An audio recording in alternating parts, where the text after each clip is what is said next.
श्री झंडा महोत्सव और श्री झंडा मेला श्री गुरु रामराय जी महाराज के जन्म दिवस के उपलक्ष्य में हर वर्ष चैत्र माह की पंचमी को मनाया जाता है और इस बार ये तिथि 19 मार्च बुधवार को पड़ रही है।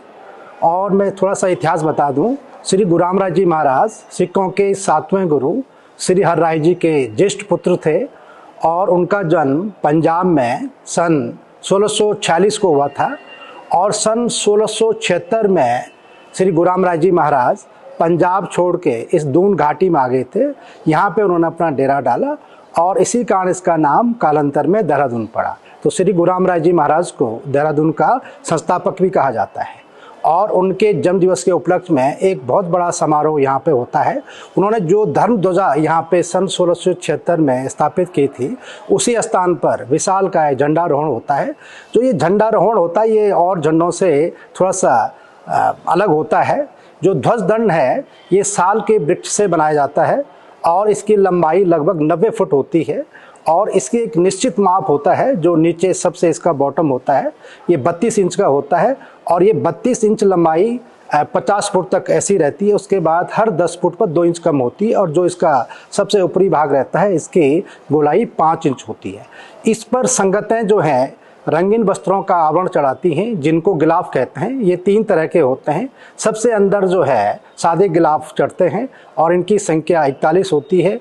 उसके बाद अंदर के जो इसके अंदर का जो गिलाफ होता है उनको सनील का गिलाफ कहते हैं, इनकी संख्या 21 होती है।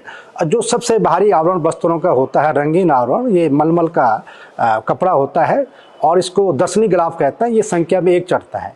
ये गिलाफ वस्त्रों का आवरण उन संगतों द्वारा चढ़ाया जाता है जिनकी मनोकामना पूर्ण होती है या जो कुछ मन्नतें यहाँ पे मांगते हैं। और जो दसनी गिलाफ चढ़ाने का इस बार का परम सौभाग्य हमारे नवा शहर पंजाब के सेवक 2 भाई हैं, श्री राजेंद्रपाल जी और श्री सतनाम जी। उनको लगभग 100 साल बाद जो है ये अवसर मिला है। उनके दादाजी ने उनके लिए अपने पोतों के लिए मन्नत मांगी थी जो पूरी हुई, तो उस खुशी में वो इस बार दसनी गिलाफ चढ़ाएंगे। तो ऐसी मान्यता है कि जो भी दरबार साहिब में आस्था के साथ भक्ति भावना के साथ मत्था टेकता है, गुरु महाराज उसकी हर मनोकामना को पूर्ण करते हैं।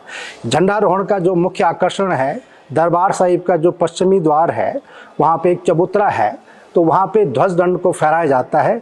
और जैसे मैंने अभी शुरू में कहा कि ध्वज दंड पे जो है 3 तरह के वस्त्रों का आवरण चढ़ता है और ये संगतों द्वारा चढ़ाया जाता है। तो सबसे पहले सुबह पूजा अर्चना के बाद हमारे दरबार साहिब के जो राज पुरोहित हैं, वो जो वर्तमान में स्थित झंडे जी हैं, उनको उतारा जाता है, उसका अवरोहण होता है और जो उस पर वस्त्रों का आवरण होता है उसको संगतें जो हैं प्रसाद के रूप में ग्रहण करती है। और इस बार नए झंडे जी चढ़ाए जाएंगे जो अभी हमने जो हमारा भंडारी बाग बम्बे बाग स्कूल है वहाँ पे रखा है और 16 मार्च को सुबह 7:30 बजे संगतें बड़े आदरपूर्वक इस नए झंडे जी को दरबार परिसर में लाएंगे। तो सुबह पूजा अर्चना के बाद इसको पंचामृत और गंगा जल से इसका स्नान कराया जाएगा। उसके बाद इस पर जो है फिर नए गिलाफ चढ़ाए जाएंगे और 1 बजे से लेकर और 3 बजे तक जो है ये पूरी प्रक्रिया चलेगी। उसके बाद झंडे जी को अंतिम रूप दिया जाएगा और शाम 4 से और 5 बजे के बीच जो है नया ध्वज दंड जो है अपने स्थान पर फहराया जाएगा। तो इस अवसर पर बहुत सारी संगतें, लाखों की संख्या में हमारी संगतें दरबार परिसर में आती हैं, सेवा करती है और गुरु महाराज के दरबार में मत्था टेकती है। और ऐसा अटूट हम सब का विश्वास है कि जो भी दरबार साहिब में आता है उसकी हर मनोकामना पूर्ण होती है। और इसके लिए हमने पूरी तैयारियां कर ली हैं। सबसे जो महत्वपूर्ण तैयारी होती है कि इतनी लाखों की संख्या में जो हमारे देश के विभिन्न राज्यों से और विदेशों से भी हमारे एनआरआई आते हैं, उनके लिए ठहरने की, रहने की व्यवस्था और लंगर की व्यवस्था, भोजन की व्यवस्था और टॉयलेट्स, वॉशरूम, पानी की व्यवस्था, तो सब अच्छी व्यवस्था जो है हमारे दरबार में हमने कर ली है। इसके अलावा जो हमारे स्कूल्स हैं आसपास के और देहरादून की जितने भी धर्मशालाएं हैं, होटल्स हैं, और सबसे महत्वपूर्ण बात जो हमारे देहरादून की संगतें हैं, सेवक हैं, वो भी बाहर से आई हुई संगतों को बड़े सम्मानपूर्वक जो हैं अपने घरों में ठहराते हैं और किसी भी तरह की कोई दिक्कत नहीं होती है। तो बहुत अच्छी व्यवस्था हमने की है, सारे रहने की व्यवस्था। और जो भोजन के लिए जो हैं 3 बड़े लंगर जो हैं 24 आवर्स यहाँ पे चलते रहेंगे दरबार परिसर में, तालाब में और माता वाला बाग में। इसके लिए हमने पानी की बहुत अच्छी व्यवस्था की है। तो जगह जगह जो है हमने ट्यूबवेल वगैरह और जो टंकियां जो हैं, बहुत बड़ी टंकियां जो हैं पानी की रखी है।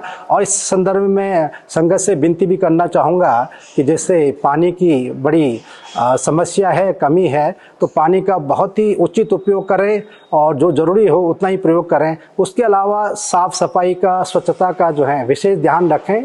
और इसके अलावा जो संगतों के स्वास्थ्य परीक्षण के लिए उनको कोई स्वास्थ्य संबंधी कोई दिक्कत न हो, इसके लिए श्री महंत इंद्रेश अस्पताल पटेल नगर की डॉक्टर्स की team, nursing staff, paramedical staff जो हैं दरबार परिसर में 24 आवर्स जो है तैनात रहेगा।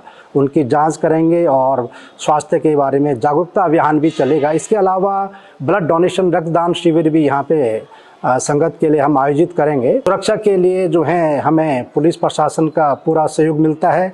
इसके अलावा जो दरबार साहिब के सेवक होते हैं वो पूरे इस परिसर में घूमते रहते हैं कि किसी को कोई दिक्कत न हो। इसके लिए पुलिस प्रशासन द्वारा जो हमारा दरबार साहिब का दर्शनी गेट है वहाँ पर एक टेम्पररी थाना जो है स्थापित हो गया है, मेला थाना।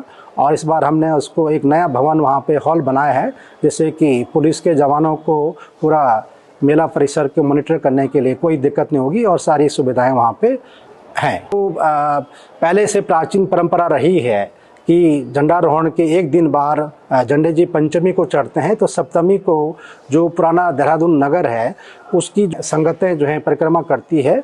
और ऐसा विश्वास है कि उस समय जब श्री गुरुराम राय जी महाराज यहाँ पे तपस्या कर रहे थे तो वो जो स्थानीय संगतें थी उनके दर्शनों के लिए जाते थे, उनका दुख सुख बांटते थे। तो आज भी संगतें जो हैं उस पथ का, उस मार्ग का अनुसरण करती है।